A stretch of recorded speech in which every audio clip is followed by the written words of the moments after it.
సురేష్ గారు నమస్కారం. నమస్కారం అండి. మీరు ఫీల్ అవునంటే ఒకటి అడుగుతా. అది మీరు అడిగిన తర్వాత డిసైడ్ అవ్వాలి ఫీల్ అవుతానా లేదా అనేది. సరే, ఏం లేదు. అంటే మీరు కో యాంకర్గా సుడిగాలి సుధీర్ ఎంతో అద్భుతంగా సూపర్గా ఫెయిల్ అయ్యి ఎన్నో నెంబర్ ఆఫ్ షో చేశారు. అయితే మీరు గెలిచేది కూడా ఆ పేరు చెప్పడానికి ఇష్టం లేనట్టుగా ఎందుకు చెప్పలేదు? ఇప్పుడు అంటే ఇక్కడ జరిగిన సిచ్యువేషన్ నాకు అనిపించింది. మీరు ఆ ఆన్సర్ చెప్తే మీరు గెలిచేవారు. ఎందుకు ఆ పేరు మీరు చెప్పడానికి ఇష్టపడలేదు అంటే?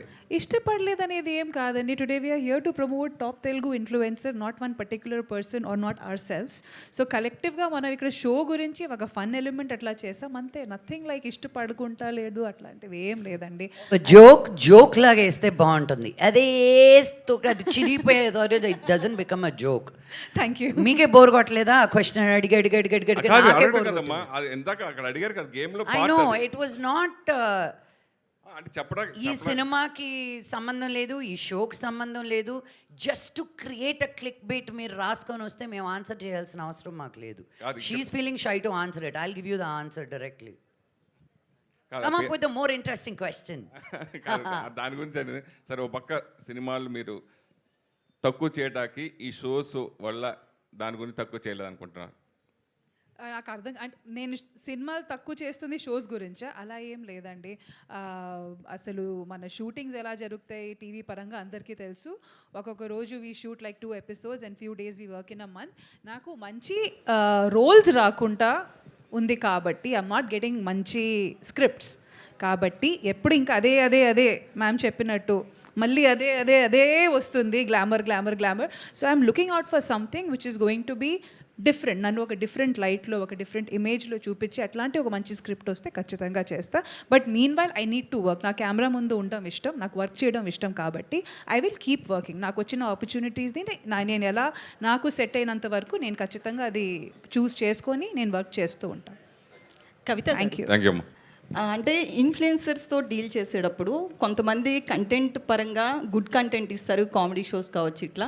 కానీ కొంతమంది ఇన్ఫ్లుయెన్సర్స్ మాత్రం ఇటు సెలబ్రిటీ లైఫ్లు కావచ్చు, లేకపోతే మనం రీసెంట్గా కూడా చాలా ఇష్యూస్ చూస్తున్నాం. కంప్లైంట్, సైబర్ క్రైమ్ కంప్లైంట్ ఇస్తున్నారు చాలామంది. అంటే రేణు దేశాయ్ గారు కావచ్చు, లేకపోతే ఇంకా చాలామంది. సో ఇన్ఫ్లుయెన్సర్స్ అన్న వాళ్ళు ఎంత పాజిటివ్ ఉందో అంతే నెగిటివ్ సైడ్ కూడా ఉంది. సో నెగిటివ్ సైడ్ ఉన్న వాళ్ళ గురించి ఏం చెప్తారు?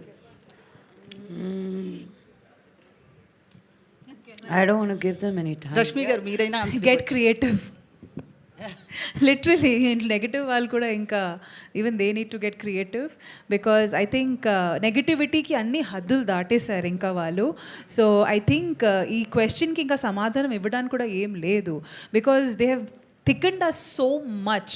ఒకప్పుడు ఓన్లీ మన వరకే మమ్మల్ని తిట్టేవారు. ఇంకా స్లోగా మా పేరెంట్స్ని తిట్టడం స్టార్ట్ చేశారు. ఇంకా పోయే జనరేషన్స్ని రాబోయే జనరేషన్ కూడా తిట్టడం స్టార్ట్ చేశారు. పిల్లల్ని కూడా టార్గెట్ చేయడం స్టార్ట్ చేశారు. ఇంకా ఇంత పోయేసరికి they have lost their credibility now.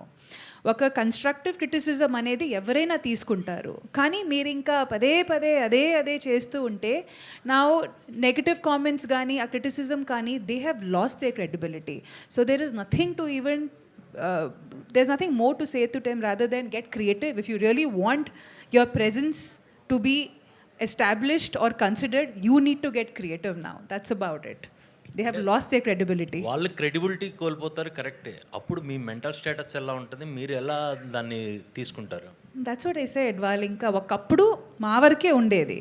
ఇంకా వాళ్ళన్ని హద్దులు దాటేసిన తర్వాత after they crossed all their limits there is literally nothing to even take from there అండి. There is literally nothing. ఇంకా ఈ క్వశ్చన్ని కూడా మేము ఇంకా నిలదీసిఫై చేసేయచ్చు, ఇంకా రద్దు చేసేయచ్చు. బికాజ్ ఇంకా there is nothing in it. ఇంకా ఒక సోషల్ మీడియా ప్లాట్ఫామ్ అనేసరికి ఆ నెగటివిటీ అనేసరికి you just have to like ఇక దాని మీద కూడా మేమ్స్ వచ్చేస్తున్నాయి. దాన్ని కూడా ఇంకా there is literally nothing about it anymore. It's done and dusted. Lakshmi గారు, సో మీరు చాలా సోషల్ వర్క్స్ చేస్తూ ఉంటారు. రీసెంట్గా నేను ఒక అమన్ వేదిక అని చెప్పేసి ఒక ఆర్ఫనేజ్ హోమ్కి వెళ్ళాను.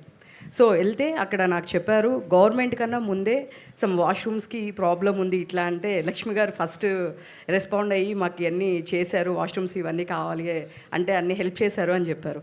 సో అసలు అంతకుముందు మోహన్ బాబు గారు కూడా ఒక ఇంటర్వ్యూలో మాట్లాడుతూ తను ఎంత టఫ్ అయినా సరే ఎందుకు నీకు ఇవన్నీ అన్నా కూడా తన సోషల్ వర్క్స్ ఇవన్నీ చేస్తూ ఉంటారు అన్నారు. ఫస్ట్ అసలు ఎక్కడి నుంచి స్టార్ట్ అయింది ఈ సోషల్ వర్క్ చేయాలి అనే థాట్? ఎవరైనా వచ్చినప్పుడు మీ దగ్గరికి టీచ్ ఫర్ కానీ ఇలా చాలా చేస్తూ ఉంటారు. అసలు ఫస్ట్ మీకు ఎక్కడి నుంచి స్టార్ట్ అయింది థాట్ చేయాలనేది? Thank you for acknowledging that. I don't use every platform to talk about it. First influence అంటే నాన్నే. మేము మెడ్రాస్లో ఉన్నప్పుడు డాడీ మోదుగులపాలెం ఊరు, నెల్లూరు కానీ నాయుడుపేట కానీ దగ్గరే 3.5 అవర్స్లో వచ్చేసేవాళ్ళు. సో మా ఇంటికి వచ్చిన వాళ్ళు ఒక పూట 2 పూటలకు వచ్చేవాళ్ళు కాదు, 2 నెలలు 3 నెలలు వచ్చి ఉండేటోళ్ళు. అండ్ దీస్ ఆర్ చుట్టాలు కాదు వీళ్ళు, ఫ్రెండ్స్ కాదు వీళ్ళు.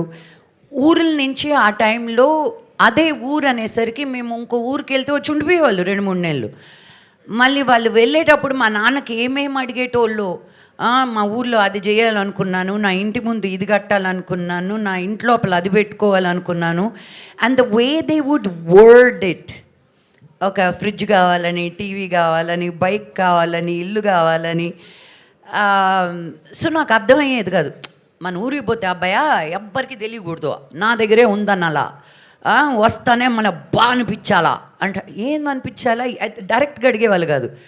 బట్ ముక్కు మొహం తెలియని వాళ్ళకు కూడా, ఫర్గెట్ అబౌట్ మా నాన్న మా కజిన్స్కి మా ఫ్యామిలీస్కి ఎంత చేశారో అది పక్కన పెట్టు. బికాజ్ ఈ రోజుకి ఆ ఒక్క మనిషి, ఆయనకి తమ్ముళ్ళు అక్కలు చెల్లెళ్ళు గుంపుగా వచ్చి దే డిడ్ంట్ సక్సీడ్, ఆయన ఒక్కరే వచ్చి ఆయనే కాకుండా ఆయన చుట్టుపక్కల ఉన్న ఊర్లన్నింటినీ కూడా బాగు చేశారు. ఆయన ఎంతవరకు చేయగలుగుతారో అంతవరకు. ఈ రోజుటి వరకు విద్యానికేతన్ ఇన్స్టిట్యూట్లో 25% free education irrespective of the cost and creed.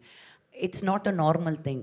ఇప్పుడున్న స్కూల్స్లో రెవెన్యూ షేరింగ్లో ఎన్ని సీట్లు పెట్టచ్చు, ఎంత స్పేస్ ఉంది, ఎన్ని చైర్లు పెట్టచ్చు, ఒక స్కూల్లో కాలేజ్లో ఎంత ఎత్తు లేపచ్చు, ఒక గ్రౌండ్ లేకుండా చేస్తారు. ఈ రోజుకి మీరు స్కూల్కి వెళ్తే ఎడ్యుకేషన్కి ఎంత ఇంపార్టెన్స్ ఇస్తామో అంత ఇంపార్టెన్స్ స్పోర్ట్స్కి ఇస్తుంటాం. So when you see all this, no, I think ఎవరు చెప్పక్కర్లేదు నీకు, you automatically get influenced.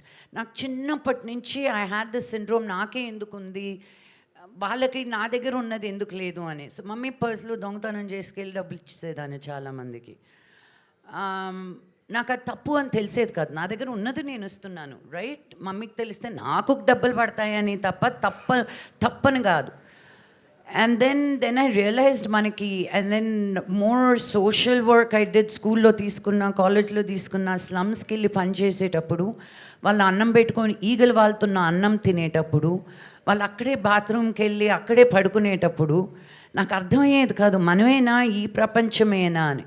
So when I think in my 10th standard I decided, నా వల్ల ఏదైతే ఈరోజు నేను ఏం చేయగలుగుతాను ఎవరికైనా సరే. So every single day I do something. And ఇలా పేపర్లో వచ్చేది ఇవన్నీ, it is not even the tip of the iceberg. మనకు అన్నీ పనిచేసేటప్పుడు మన మైండ్, మన చేతులు, మన కాళ్ళు, it is your innate responsibility as a human being. ఒకరికి దాహం అయితే మంచినీళ్ళైనా పోయాలి, that is basic human courtesy. ఇంకా దాన్ని మించి మీరు ఏం చేయగలిగితే అది దేవుడి blessing. But I think you have to pay it forward for everything that you have in your life.